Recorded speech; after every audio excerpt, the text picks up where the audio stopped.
प्रत्येक नाम के आदि में ओमकार और अंत में चतुर्थी विभक्ति के साथ नमः पद लगाकर बड़े आनंद और भक्ति भाव से पूजन संबंधी सारे कार्य करने चाहिए। षडक्षर मंत्र से आगन्यास और करन्यास की विधि भली भांति संपन्न करके नीचे लिखे अनुसार ध्यान करें।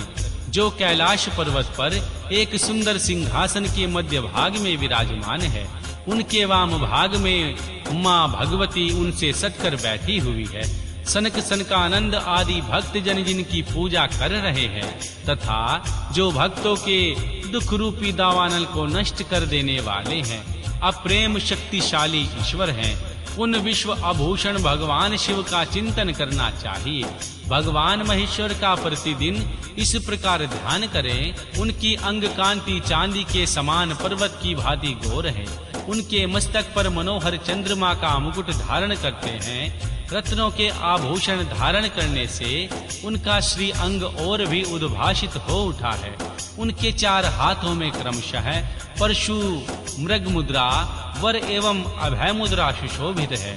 वे सदा प्रसन्न रहते हैं, कमल के आसन पर बैठे हैं और देवता लोग चारों ओर खड़े होकर उनकी स्तुति कर रहे हैं।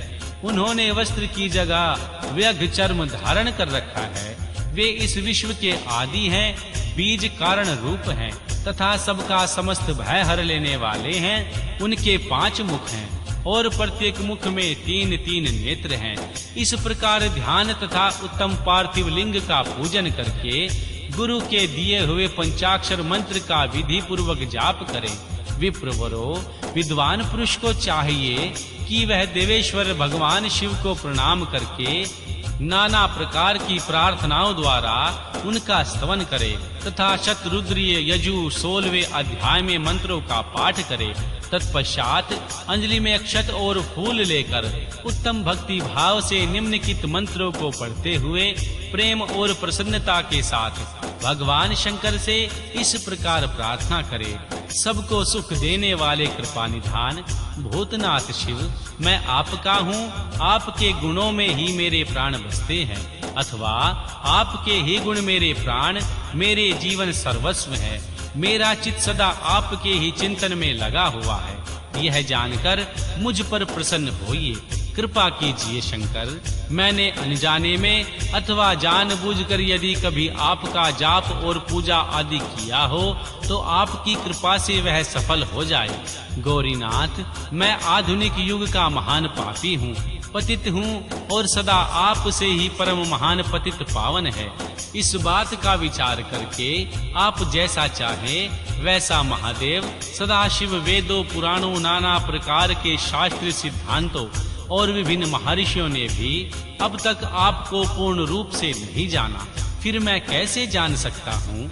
महेश्वर, मैं जैसा हूँ वैसा ही हूँ, उसी रूप में संपूर्ण भाव से आपका हूँ, आपके आश्रित हूँ।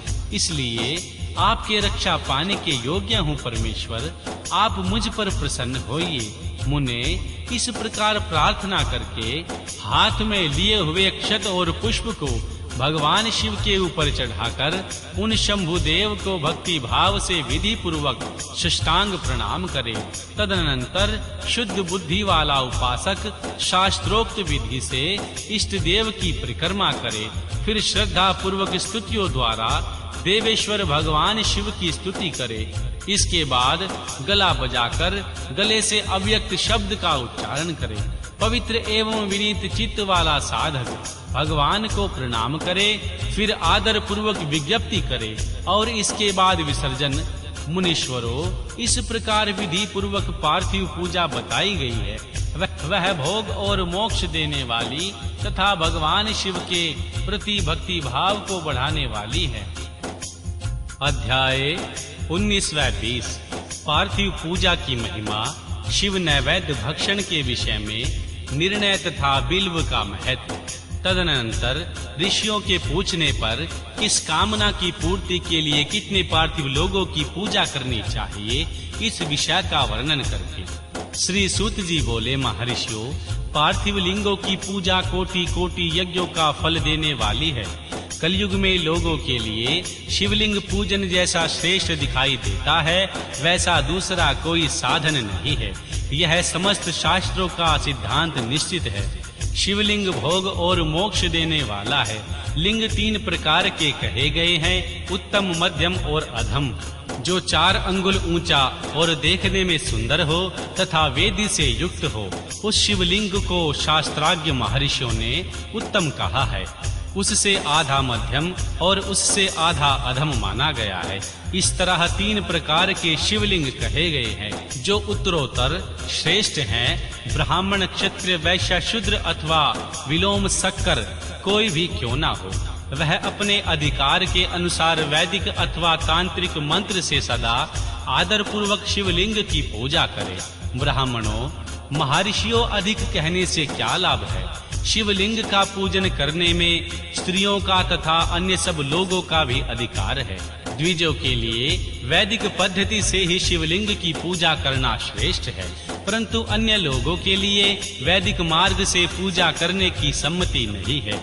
वेदज्ञ द्विजों को वैदिक मार्ग से ही पूजा करना चाहिए, अन्य मार्ग से नहीं। यह भगवान शिव का ही कथन है। दधीचि और गौतम आदि के शाप से जिनका चित्त दग्ध हो गया है, उन द्विजों की वैदिक कर्म में श्रद्धा नहीं होती। जो मनुष्य वेदों तथा स्मृतियों में कहे हुए सत्कर्मों की अवहेलना करते हैं, उनका मनोरथ कभी सफल नहीं होता। इस प्रकार विधि पूर्वक भगवान शंकर का नैवेद्यान्त पूजन करके उनकी त्रिभुवन में 8 मूर्तियों का भी वही पूजन करे। पृथ्वी, जल, अग्नि, वायु, आकाश, सूर्य, चंद्रमा तथा यजमान, ये भगवान शंकर की 8 मूर्तियां कही गई हैं। इन मूर्तियों के साथ भार, भाव, रुद्र, उग्र, भीम, ईश्वर और महादेव तथा पशुपति, इन नामों की भी अर्चना करे। तदंतर चंदन, अक्षत और बिल्व पत्र लेकर वहां ईशान आदि के क्रम से भगवान शिव के परिवार का उत्तम भक्ति भाव से पूजन करे। ईशान, नंदी, चंड, महाकाल, भृंगी, वृष, स्कंद, कपीश्वर, सोम तथा शुक्र, ये 10 शिव के परिवार हैं, जो क्रमशः ईशान आदि 10 दिशाओं में पूजनीय हैं। तत्पश्चात भगवान शिव के समक्ष वीरभद्र का और पीछे कार्तिक मुख का पूजन करके विधि पूर्वक 11 रुद्रों की पूजा करें। इसके बाद पंचाक्षर मंत्र का जाप करके शतरुद्र स्तोत्र का नाना प्रकार की स्तुतियों का तथा शिव पंचांग का पाठ करें। तत्पश्चात परिक्रमा और नमस्कार करके शिवलिंग का विसर्जन करें। इस प्रकार मैंने भगवान शिव की पूजन की संपूर्ण विधि का आदर पूर्वक वर्णन किया। रात्रि में देव कार्य को सदा उत्तराभिमुख होकर ही करना चाहिए। इसी प्रकार शिव पूजन पवित्र भाव से सदा उत्तराभिमुख होकर ही उचित करना है। जहाँ शिवलिंग स्थापित हो उसे पूर्व दिशा का आश्रय लेकर नहीं करना चाहिए, क्योंकि वह दिशा भगवान शिव के आगे या सामने पड़ती है। इष्ट देव का सामना रोकना ठीक नहीं है। शिवलिंग से उत्तर दिशा में भी न बैठें, क्योंकि उधर भगवान शंकर का वामांग है, जिसमें शक्ति रूपा माँ देवी उमा विराजमान है। पूजक को शिवलिंग से पश्चिम दिशा में भी नहीं बैठना चाहिए, क्योंकि वह आराध्य देव का पृष्ठ भाग है। पीछे की ओर से पूजा करना उचित नहीं है। अतः अवशिष्ट दक्षिणा दिशा में ही ग्रह है, उसी का आश्रय लेना चाहिए। तात्पर्य यह है कि शिवलिंग से दक्षिण दिशा में उत्तराभिमुख होकर बैठें और पूजा करें। विद्वान पुरुष को चाहिए कि वह भस्म का त्रिपुंड लगाकर, रुद्राक्ष की माला लेकर तथा बिल्व पत्र का संग्रह करके ही भगवान शंकर की पूजा करे।